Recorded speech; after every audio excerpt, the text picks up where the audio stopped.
ఓలేటి శ్రీనివాస భానుగారు రచించిన బెలగాం సెంటర్ కథల నుంచి. బాలరాజు. బాలరాజు అంటే ఉరుకులు, హుషారు, ఊరించే కళ్ళు, ఉంగరాల జుట్టు. అది భుజాల మీద జారుతూ జలపాతం పాయలవుతుంది. అగరవొత్తుల పొగలా తేలుతూ గాల్లో వంకీలు తిరుగుతుంది. బాలరాజు అలా కనిపించాడంటే జట్కా తోలుతున్నాడన్నమాట. అప్పుడు బొటన వేలిని చూపుడు వేలిని కలిపి బాలరాజు వేసిన ఈల 10 వీధులకు వినిపించేదట. కంచి జలిపించే పని లేకుండానే పంచకళ్యాణి పరుగులు తీసేదట. లాయర్ లక్ష్మాజీరావు గారి జట్కా సారథి బాలరాజు గురించి బెలగాం సెంటర్లో వైనాలుగా చెప్పుకునేవారు. ఏనాటి సంగతులో ఎన్ని తరాలు గడిచాయో. అగ్రహారం వీధిలో పాచి పనులు చేసుకునే గున్నప్ప పెద్ద కొడుకు సింహాద్రి. బాలరాజు సినిమా చూసి సింహాద్రి హీరో ఏఎన్ఆర్కి వీరాభిమానిగా మారిపోయాడట. అభిమాన హీరోను అనుకరిస్తూ భుజాల మీద పడేలా ఉంగరాల జుట్టు పెంచాడట. అది చూసిన లాయర్ లక్ష్మాజీరావు గారు సింహాద్రి అనడం మానేసి బాలరాజు అని పిలవడం మొదలుపెట్టారట. దాంతో బెలగాం సెంటర్ నుంచి పార్వతీపురం టౌన్, రాయగడ రోడ్డు వరకు సింహాద్రిని మరిచిపోయారు. జట్కా బాలరాజునే గుర్తుంచుకున్నారు. కొన్నాళ్లకి సంసారం సినిమా వచ్చింది. అందులో కల నిజమాయగా పాట బాలరాజుకి నచ్చింది. ఆ పాటలో ఏఎన్ఆర్ పెట్టుకున్న కళ్ళజోడు మరీ నచ్చింది. అలాంటివి మద్రాసులో తప్ప మనకెక్కడ దొరుకుతాయిలే అనుకున్నాడు. మరికొన్నాళ్లకి భలేరాముడు వచ్చింది. నాగేశ్వరరావు నల్ల కళ్ళద్దాలు బాలరాజుకి మరీ నచ్చాయి. పార్వతీపురం టౌన్ జగన్నాథ రథయాత్రలో ఒడియా వాళ్ల దుకాణంలో అచ్చంగా అలాంటివే కనిపించాయట. కాకపోతే ప్లాస్టిక్వి. వాటిని బాలరాజు పావలా పెట్టి కొన్నాడట. రాంభట్ల వాళ్ళ స్టూడియోలో ఫోటో తీయించుకున్నాడట. అగ్రహారం వీధి రామ్ మందిరంలో ఆ ఫోటో చాలా కాలం ఉండేది. ఆ మందిరం అన్నా, అందులో నిలువెత్తు రాములవారి విగ్రహం అన్నా బాలరాజుకి ఎంత భక్తో.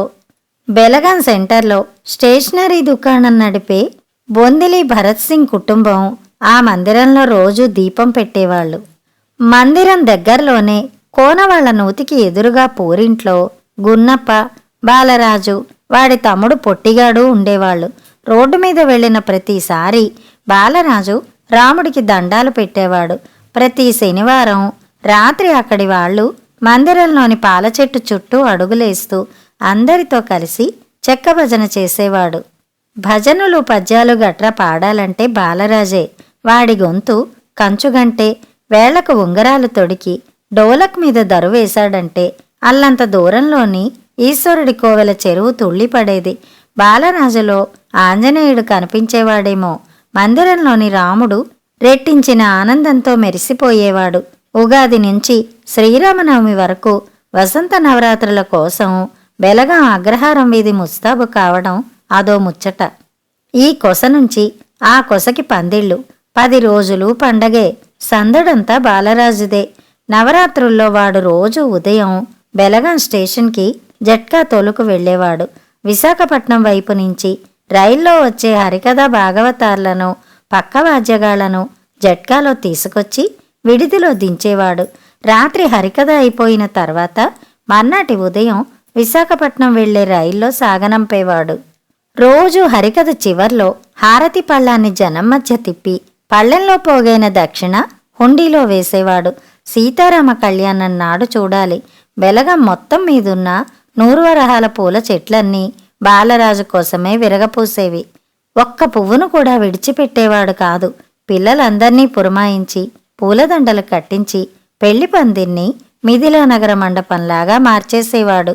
ఆ మన్నాడు అన్నదానాలు. వీధి పొడుగున కడిగిన విస్తళ్ళు వేసి తిరిగి ఎంగిలి విస్తళ్ళు ఎత్తే వరకు దించిన నడుం ఎత్తకుండా పనిచేసేవాడు బాలరాజు.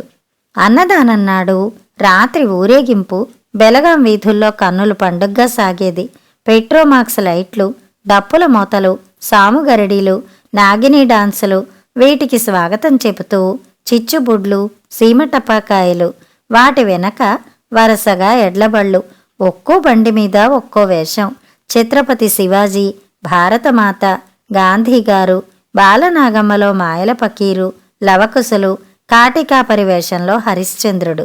ఆఖర్లో దేవుడి బండి, అందులో గరుత్మంతుడి విగ్రహం, గోవిందనామం, మీసాలు, అంతలేసి కళ్ళు, 2 చేతులు ముందుకు చాచి రెక్కలు విప్పి ఎగరడానికి సిద్ధంగా ఉండేది. పక్షేంద్రుడి వీపు మీద పీఠంలో సీతారాముల విగ్రహాలు. ఆ బండి ముందు భాగంలో ప్రత్యేక ఆకర్షణ రామభక్త హనుమాన్. అది బాలరాజు మాత్రమే కట్టే వేషం. అందుకోసం వాడు రోజంతా ఉపవాసం ఉండేవాడు. భండన భీముడార్తజన బాంధవుడుజ్వల బాణ తూణ కోదండ కళా ప్రచండ పద్యం పాడుతూ పూనకంతో ఊగిపోయేవాడు. ఆ సమయంలో భరత్ సింగు సీతారాములకు ఇచ్చిన హారతిని హనుమంతుడి వాలకం చుట్టూ తిప్పేవాడు. బాలరాజులోని మారుతి శాంతించేవాడు. చైనా యుద్ధం జరిగిన ఏడాది అగ్రహారం వీధిలో రామనవమి పందిళ్లు వేశారు. హరికథకులు వచ్చారు. సీతారాముల పెళ్లి, అన్నదానాలు పూర్తయ్యాయి. ఊరేగింపు రాత్రి డప్పులు మోగాయి, టపాకాయలు పేలాయి, చిచ్చుబుడ్లు వెలిగాయి. కానీ ఏదో వెలితి. గరుత్మంతుడి మీద ఊరేగడానికి వెడుతున్న సీతారాముల్లో ఉత్సాహం లేదు. పోరింటి కుక్కి మంచంలో పడున్నాడు బాలరాజు. తాడై పామై కరిచినట్లయింది వాడి బతుకు. 3 నెలల క్రితం ముచ్చటపడి టైరు చెప్పులు కుట్టించుకున్నట్ట. ఓ చెప్పులో పూతిక మైకు పైకి పొడుచుకు వచ్చి అరికాలుకి గుచ్చుకుని పుండు చేసిందట. అది తుప్పుపట్టిన మేకు కావడంతో కోతిపుండు బ్రహ్మరాక్షసిలాగా మారిందట. వీధిలోని వెంకోబారావు డాక్టర్ గారికి చూపించే వేళకే సెప్టిక్ చేసింది. మధుమేహం బయటపడింది. ధనుర్వాతం కింద తిరగబెట్టింది. ఆపరేషన్ చేసి అర్జెంటుగా కాలు తీసేయాలన్నారు. దాంతో కుడికాలు పోయింది. కుక్కి మంచం మిగిలింది. బాలరాజు శరీరం బల్లిలాగా కరుచుకుపోయింది. అల్లంత దూరంలో దేవుడి బండి ఊరేగింపు మొదలైంది. గుమ్మంలో నిలబడిన గున్నప్ప, ఏటా నీ సేవ చేసుకునే నా కొడుక్కి ఏటి మిగిల్చినావు తండ్రి అని ఏడుస్తూ దేవుడికి దండాలు పెట్టింది. పెట్రోమాక్స్ లైట్లు కదిలాయి. బళ్ల వేషాలు కదిలినట్లున్నాయి. భరత్ సింగ్ దేవుడి బండికి కొబ్బరికాయ కొట్టాడు. అవన్నీ కళ్లకు కట్టినట్టు గున్నప్ప చెబుతుంటే బాలరాజు విన్నాడు.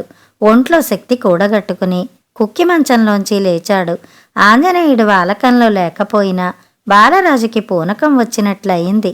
ఒళ్ళు ఊగిపోయింది. మంచం దండి మీద 2 చేతులు ఆంచాడు. ఒంటికాలి మీద లేవాలని ప్రయత్నించాడు. భండన భీముడార్తజన పద్యం పాడాలని గొంతు చించుకున్నాడు. మాట పెగల్లేదు. జోపు వచ్చింది. ఒళ్ళు విసిరింది. ఎర్రమట్టితో అలికిన నేల మీద కుప్పకూలాడు బాలరాజు.